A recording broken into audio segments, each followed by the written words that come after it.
जय श्री राधे, जय जय श्री राधे,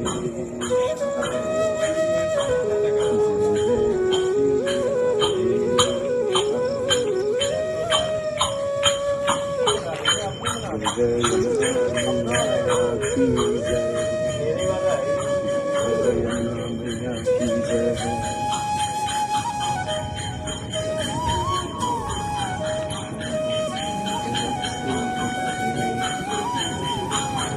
यमुना मैया के इस तट पर जो आनंद मिलता है, जो यमुना मैया महारानी के इस पवित्र यमुना मैया के गोद में जो आनंद प्राप्त होता है, वो आनंद कहीं नहीं प्राप्त होता है।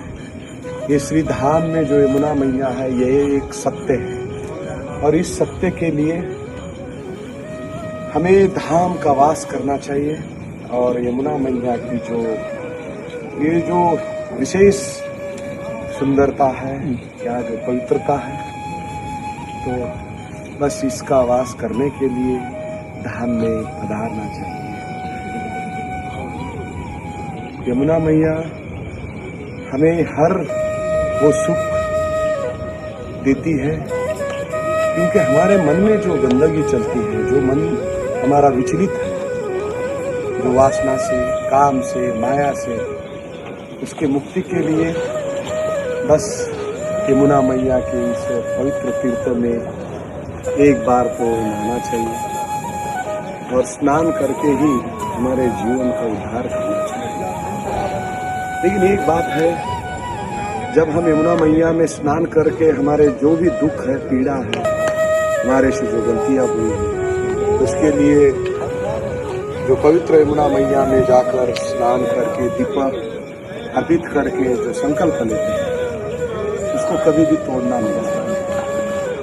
इसीलिए परम पूजनीय प्रेमानंद महाराज जी कहते हैं कि जब भी हम कोई जीवन में गलतियां करते हैं, उसको यदि भगवान के पास जाके स्वीकार करके यदि उसे दोबारा ना किया जाए, तो जीवन में ऐसे कोई दुख या पीड़ा नहीं रहती है। तो इसीलिए चातुर्मास, श्रावण मास में धाम में आकर अपने जीवन का उद्धार करना चाहिए। जीवन के जो भी अपने गलतियां होती है, ये भौतिक जीवन है, संसार ही माया से, काम से, राधे राधे राधे। तो इससे धामवास करके हमारे जीवन के उद्धार के लिए, हमारी पीड़ा को मुक्त करने के लिए धामवास करना चाहिए चातुर्मास में। क्योंकि विष्णु योग मुद्रा में जाते हैं और हमारे दयालु शिव जी सारा सृष्टि का भार लेते हैं। और ये जो चातुर्मास जो स्थापित किया है भगवान ने, केवल मानव कल्याण के लिए, जीवों को हरिनाम कीर्तन के लिए, हरिनाम लेने के लिए और पवित्र स्थानों में जाके, तीर्थ स्थानों में जाके हरिनाम कीर्तन, भजन, होम, हवन, दान, धर्म, गो सेवा यही करने के लिए पवित्र चातुर्मास की स्थापना की है। तो बस समय हमारे पास बहुत होता है, लेकिन राधा रानी नहीं बुला रही है, राधा जी की कृपा नहीं हो रही है और भगवान नहीं बुला रहे हैं, इसीलिए हमें समय नहीं मिल रहा है। लेकिन हमारे जीवन में जो हमारे हाथ में नहीं है, उसके लिए हम दिन रात मेहनत करके हम वो कष्ट उठाते हैं, वो पीड़ा उठाते हैं। और जो हमारे हाथ में नहीं है, जैसा कि ये शरीर हमारे नहीं है, हमारा मन हमारे हाथ में नहीं है, फिर भी उसके लिए प्रयास करते हैं। जब हम ये मन, शरीर प्रभु के चरणों में अर्पित करेंगे, प्रभु के शरण में अर्पित करेंगे, तो अपने आप शुद्ध शरीर होगा, चित्त शुद्ध होगा। इसीलिए आइए चार धाम और चातुर्मास में पवित्र तीर्थ स्थानों में वृंदावन, युगल चंद्र, राधा रानी के इस धाम में वास कीजिए। यथाशक्ति 10 दिन, 5 दिन, 2 दिन, 1 दिन, कुछ समय इस धाम का वास कीजिए, फिर भी आपने दुखों से, इस पीड़ा से मुक्ति मिलेगी। और भरोसा कीजिए राधा रानी के ऊपर। राधा रानी बहुत हमारी दयालु है, कृपालु है। परम पूजनीय प्रेमानंद महाराज जी निरंतर कहते हैं देशवासियों, विश्व के कल्याण के लिए कि एक बार धाम वास करने से हमारे जीवन की पीड़ा, दुखों का जो ये दुख भरा संसार है उससे मुक्ति मिलती है।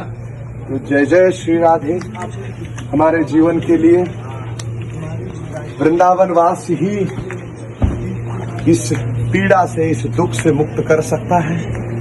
और निरंतर चातुर्मास में आकर यहाँ 108 परिक्रमा करना और चातुर्मास, श्रावण मास, इसमें निरंतर हम यदि परिक्रमा करते हैं 108, तो इस जन्म में जो भी हमारे से गलतियां हुई हैं, जो हमसे अप्रत्यक्ष प्रत्यक्ष रूप से जो गलतियां हुई हैं, उसके लिए हमें चातुर्मास में जो 108 परिक्रमा करने का जो फल मिलता है, कई जीवनों का, कई जन्मों का पाप से मुक्ति मिलती है। इसीलिए कम से कम अष्टसखी के लिए 8 परिक्रमा तो जरूर करनी चाहिए सभी ने। तो भारतवर्ष के सभी भक्तों के लिए, सभी जीवों के लिए यही संदेश है। आइए चातुर्मास में, कार्तिक मास में, श्रावण मास में, आषाढ़ मास में कम से कम 8 परिक्रमा तो करनी चाहिए। और वृंदावन की परिक्रमा का महत्व यही है, 5500 मंदिर है, हम इनको दर्शन करने नहीं जा सकते। तो इसीलिए चातुर्मास में एक परिक्रमा से 5500 जो अलग अलग भगवान के रूप है, अलग अलग जो भगवान की स्थापना की है विधियुक्त, उनका सभी का फल हमें मिलता है। इसीलिए हमें प्रभु का शरण लेके परिक्रमा करने की बहुत आवश्यकता होती है जीवों। ये जो हम संसार जीते हैं उसमें इतनी पीड़ा और इतना दुख होता है। तो बस आइए परिक्रमा कीजिए। राधे श्याम। जय जय श्री राधे।